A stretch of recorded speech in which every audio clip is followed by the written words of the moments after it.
নমস্কার বন্ধুরা, আমার চ্যানেলে আপনাদের স্বাগত জানাই। আজকে আমি আপনাদের বানিয়ে দেখাবো সর্ষে ফলই। তার জন্য আমি মাছটাকে ভালো করে ধুয়ে নুন হলুদ মাখিয়ে রেখে দিয়েছিলাম। এবার কড়াতে তেল গরম করতে দিয়েছি, তেলটা গরম হয়ে গেছে, মাছটা আমি দিয়ে দিলাম, দিয়ে উল্টে পাল্টে ভেজে নেব। এবার এক পিঠটা হয়ে গেছে, আর এক পিঠটা আমি উল্টে দিলাম, দিয়ে এবার দু পিঠটাই ভাজা হয়ে গেছে, আমি নামিয়ে নিচ্ছি। এবার মাছটা নামিয়ে নিয়েছি। এবার ওই তেলের মধ্যেই কালো জিরে ফোড়ন দিলাম, একটা পেঁয়াজকে স্ট্যাপারে কুড়ে রেখেছিলাম, পেঁয়াজটাও দিয়ে দিলাম, দিয়ে হালকা করে আমি ভেজে নেব। এবার ভাজা হয়ে গেছে, টমেটোটাকেও কুড়ে রেখেছিলাম একটা গোটা, সেটাকেও দিয়ে দিলাম, দিয়ে ভালো করে কষিয়ে নেব।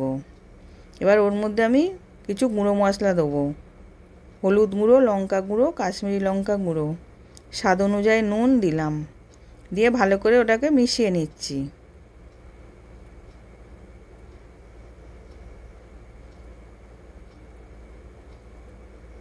এবার ভালো করে কষানো হয়ে গেছে। এবার আমি সর্ষে পোস্ত বেটে রেখেছিলাম, সেটাকে আমি দিয়ে দিলাম, দিয়ে ওটাকেও কষিয়ে নেব তেল ছাড়া পর্যন্ত। এর মধ্যে দুটো কাঁচা লঙ্কা কেটে দিয়ে দিলাম। এবার তেলটা ছেড়ে গেছে, এবার আমি জল দিয়ে দিচ্ছি। এবার জলটা দিয়ে দিলাম, জলটা এবার গ্রেভিটাকে ফুটে উঠলে এবার আমি মাছটা দিয়ে দেব।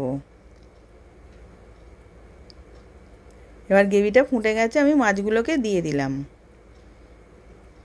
দিয়ে ভালো করে ফুটিয়ে নেব।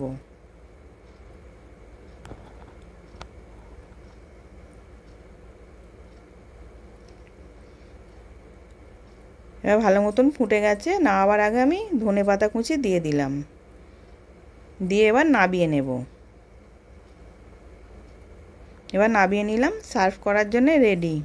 আশা করছি ভিডিওটা ভালো লেগেছে। আমি হাজির হব আর এক নতুন রেসিপির সাথে।